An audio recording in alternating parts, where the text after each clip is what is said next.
ഈ കാണുന്ന വണ്ടിയാണ് ഇപ്പൊ നിങ്ങൾ വിചാരിക്കും ഇവനെവിടേക്ക് ഈ വണ്ടിയിട്ടൊക്കെ യാത്ര ആരംഭിക്കുന്നു. വേറെ എവിടേക്കല്ലട്ടാ. വണ്ടി സർവീസ് ഒരു കുറെ കാലമായി. അപ്പൊ വിചാരിക്കും നിങ്ങൾ ഇന്റെ വണ്ടിയാണ്. ഇന്റെ വണ്ടിയൊന്നല്ല, ഈ ഓടിക്കണ ഓന്റെ വണ്ടിയാ. ഓന്റെ വണ്ടി വെച്ചിട്ട് അതിന്റെ ചാടൊന്നും ഓനിക്കില്ലേ. അതൊക്കെ അത്രേ ഉള്ളൂ. ലാസ്റ്റ് നമ്മൾ യാത്ര ആരംഭിച്ച് പോണ വഴിക്കാന്ന് വെച്ചാൽ വൻ ബ്ലോക്ക്. ഈ റോഡൊക്കെ ഒന്ന് ശരിയാക്കി കൂടെ ഞാൻ എപ്പോഴും ആലോചിക്കും. പിന്നെ അതിന്റെ ഇടയിൽ പൊടിയും. ലാസ്റ്റ് നമ്മൾ ഷോറൂമിൽ എത്തി.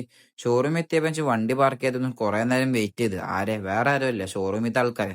അവരാച്ചാ വരണ്ടേ, എത്ര നേരമായി കാത്തുക്കണം. ലാസ്റ്റ് കട്ട പോസ്റ്റ്. കാത്തിരിപ്പിന് ശേഷം അവരെത്തിയിട്ടാ. അങ്ങനെ കംപ്ലൈന്റ് ഒക്കെ പറഞ്ഞിട്ട് പിന്നെ ഈ ഹെൽമെറ്റ് ഇവിടെ വെക്കാൻ എനിക്ക് തോന്നില്ല, ആറാക്കി ഹെൽമെറ്റ് വെക്കാൻ. അങ്ങനെ വണ്ടിനോട് വിട പറഞ്ഞ് നമ്മൾ യാത്ര ആരംഭിച്ചു. വണ്ടി ഇന്നൊന്നും കിട്ടൂല എന്ന് മനസ്സിലായി.